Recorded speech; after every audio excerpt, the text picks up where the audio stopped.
Assalamualaikum warahmatullahi wabarakatuh. Perkenalkan, nama saya Sophie Najjomiutia Sudirman dengan NIM 2411306040. Di sini saya akan menjelaskan peta pikiran yang telah saya buat dari mata kuliah Civic Education atau Kewarganegaraan mengenai tentang integrasi.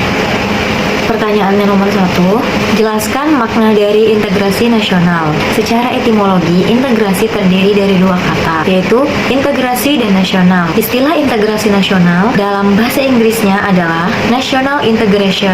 Integration artinya kesempurnaan atau keseluruhan. Kata ini berasal dari kata Latin integer, yang berarti utuh atau menyeluruh. Berdasarkan arti etimologisnya itu, integrasi dapat diartikan sebagai pembauran hingga menjadi kesatuan yang utuh dan bulat.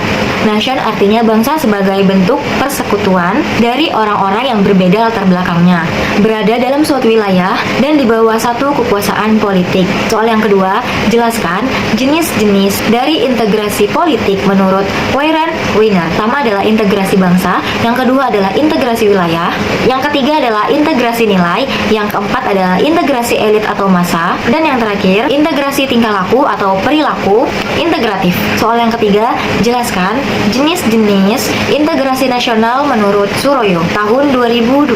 Pertama adalah integrasi horizontal, kedua adalah integrasi vertikal, yang ketiga adalah integrasi struktural, dan yang terakhir adalah integrasi kultural. Yang keempat, jelaskan faktor penting dalam integrasi nasional menurut Weyran Wiener. Dalam negara merdeka, faktor pemerintah yang berkeabsahan atau legitimate merupakan hal penting bagi pembentukan negara bangsa. Hal ini disebabkan tujuan negara hanya akan tercapai apabila terdapat suatu pemerintah yang mampu menggerakkan atau mengarahkan seluruh potensi masyarakat agar mau bersatu dan bekerja sama. Kemampuan ini tidak hanya dapat dijalankan melalui kewenangan menggunakan kekuasaan fisik yang sah saja, juga persetujuan dan dukungan rakyatnya terhadap pemerintah. Jadi, diperlukan hubungan yang ideal antara pemerintah dengan rakyatnya sesuai dengan sistem nilai politik yang disepakati. Hal demikian memerlukan integrasi politik. Soal yang kelima, jelaskan model integrasi nasional Indonesia. Yang pertama adalah integrasi politik, yang kedua adalah integrasi ekonomi, dan yang terakhir integrasi sosial budaya.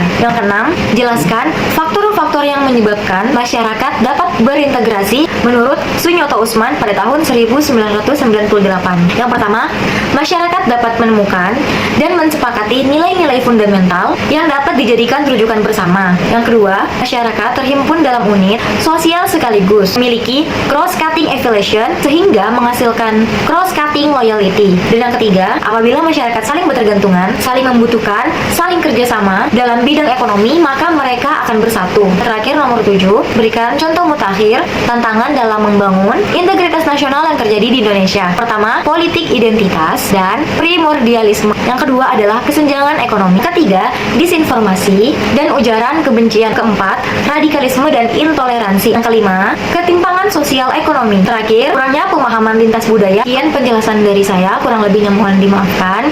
Wabillahi taufik wal hidayah. Assalamualaikum warahmatullahi wabarakatuh.